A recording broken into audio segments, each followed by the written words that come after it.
जय श्री कृष्ण। गीता धाम गुरुकुल में आपका फिर से स्वागत। लेसन नंबर 2 और सब्जेक्ट है SST सामाजिक क्लास 6 और दिनांक हो गया 4/8/21 2020 एंड 21। ठीक है, ऑनलाइन क्लास में फिर से आपका स्वागत। क्लास देखिए, मैंने आपको बताया था कि किस प्रकार से लोग जंगली जानवरों को पालतू जानवर बनाने लगे थे। तो बताया, सबसे पहले किसको बनाया था? कुत्ते को पालतू बनाया था। उसके बाद में गाय को, बकरी को, भेड़ को और यहाँ तक कि सूअर को, और उसके बाद पालतू बनाकर उनको प्रजनन के लिए भी छोड़ा जाता था ताकि आगे उनके बच्चे बढ़ते रहे। सही है। तो उससे हमें क्या मिलता है? दूध मिलता है। किससे मिलता है? जैसे गाय से, बकरी से, भेड़ से हमें क्या मिलता है? दूध मिलता है।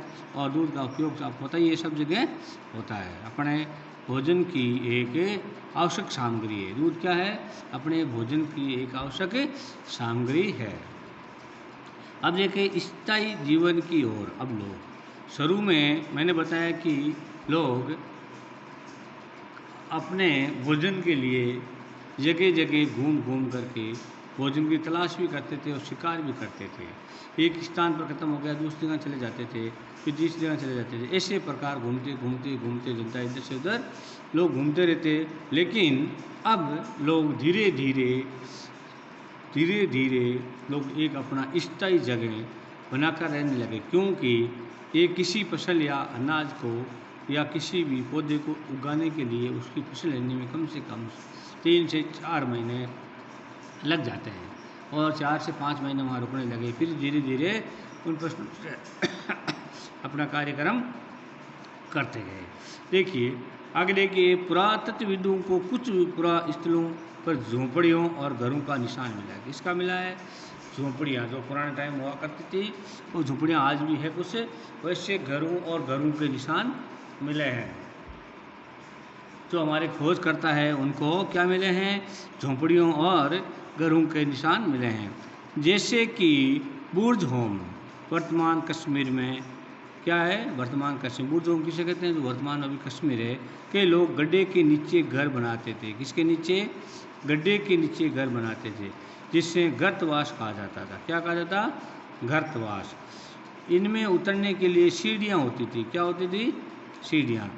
इससे उन्हें ठंड के मौसम में सुरक्षा मिलती थी, क्योंकि वहाँ ठंड ज़्यादा पड़ती है, इसलिए उसने ज़मीन में अंदर बनाते थे।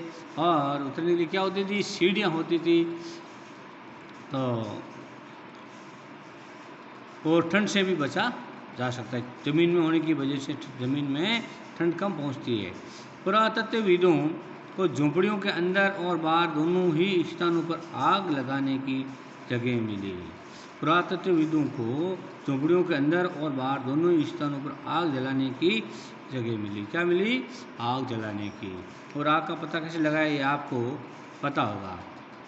नहीं है तो पुराने ज़माने में लोग कच्चा मांस खाते थे, लेकिन एक बार क्या हुआ था कि किसी ने पत्थर पे पत्थर मारा और पत्थर से चिंगारी निकल करके और एक सूखी घास की तिनके पड़ी उनमें चली गई। वहाँ चल गई, काफ़ी कुछ आग लगी और आग में लोगों ने थोड़ा मांस का टुकड़ा डाल दिया। मांस का टुकड़ा डालने से क्या हुआ था कि वो मांस का स्वाद अलग हो गया था, और अलग हो गया तो जनता समझ लगी कि इसको पकाने से और मांस में मतलब पकाने से चीज़ अच्छी होती है, स्वाद अच्छा होता है। इसलिए वहाँ के लोगों ने वहाँ से पत्थरों से अग्नि उत्पन्न करना शुरू कर दिया था। ऐसा लगता है कि लोग मौसम के अनुसार घर के अंदर या बाहर खाना पकाते होंगे। अनाज लगाया जाता है कि लोग जिससे गर्मी में बाहर पकाते होंगे और सर्दी में घर के अंदर। अब गर्तवास का चित्र बनाना है। देखिए, अगर बोर्ड होता तो मैं आपको बता देता, लेकिन आईडी से भी आप चित्र बना सकते हो। ज़मीन को खोद करके नीचे बनाया जा सकता है। बहुत सारी जगहों से पत्थर के औजार भी मिले। क्या मिले हैं? पत्थर के भी औजार होते थे, पहले भी थे, आज भी है, लेकिन आज का मैं आज लोहे के और तांबा या जो भी जस्ता वगैरह कुछ ऐसी चीज़ें जिनका है, लेकिन उस समय पत्थर के औजार हुआ करते थे। इनमें से कई ऐसे हैं जो पूरा पाषाण युगीन उपकरणों से भिन्न है। जो पुराना पाषाण युग है उससे भी डिफरेंस है, भिन्न है, इसलिए इन्हें नव पाषाण युग का माना गया है, क्योंकि इसको नव पाषाण युग में मान लिया गया है। इनमें वे औजार भी है जिनको धार को और अधिक पैना करने के लिए, वो औजार भी जिसको धार, जो जैसे कुल्हड़ी होती है ना, उसको अब धार देते हैं, और उसको और अधिक पैना करने नहीं, एकदम ब्लेड की तरह पैना करने के लिए उस पर पॉलिश चढ़ाई जाती थी। क्या चढ़ाई जाती थी? पॉलिश। क्या चढ़ाई जाती थी? पॉलिश चढ़ाई जाती थी। ओखली और मुसल का प्रयोग अनाज और वनस्पतियों को प्राप्त अन्न दानों को पीसने के लिए किया जाता था।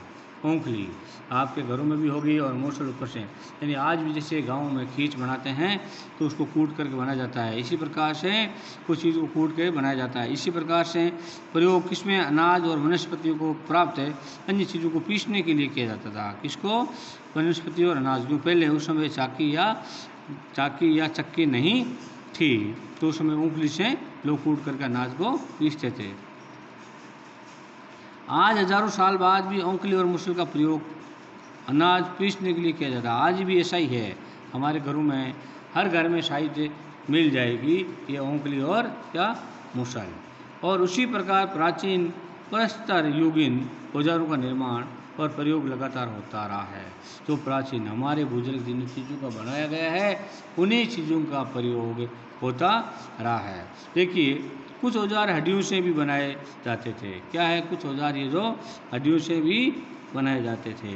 तो देखिए, धीरे धीरे हमारा समाज भी और हमारे लोग भी और धीरे धीरे शिक्षा की ओर बढ़े।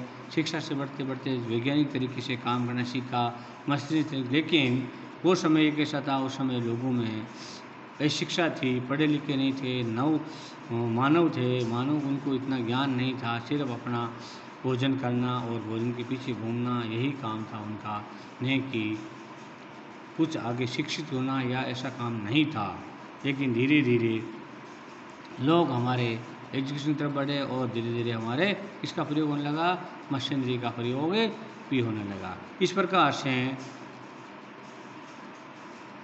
पहले में और आज में बहुत ज़्यादा फर्क है, और सिर्फ ये आपको बताने के लिए बढ़ाया जाता है कि भाई पूर्व जन्म में क्या था, यानी आज का 10,000 साल पहले, 12,000 साल पहले या 5,000 साल पहले क्या था, रामायण काल में क्या था, महाभारत काल में क्या था। महाभारत काल में तो एक से बड़े रथ थे, घोड़े थे, सब कुछ थे, इस प्रकार से विकास हो गया था। रामायण काल में बताते हैं वो कई हजारों लाखों साल पहले की पुरानी बातें, जब उसके बाद पता नहीं पृथ्वी कितनी बार इधर से उधर हो चुकी है ना। देखिए, तो आगे देखेंगे अगला पार्ट कल से। जय श्री कृष्ण।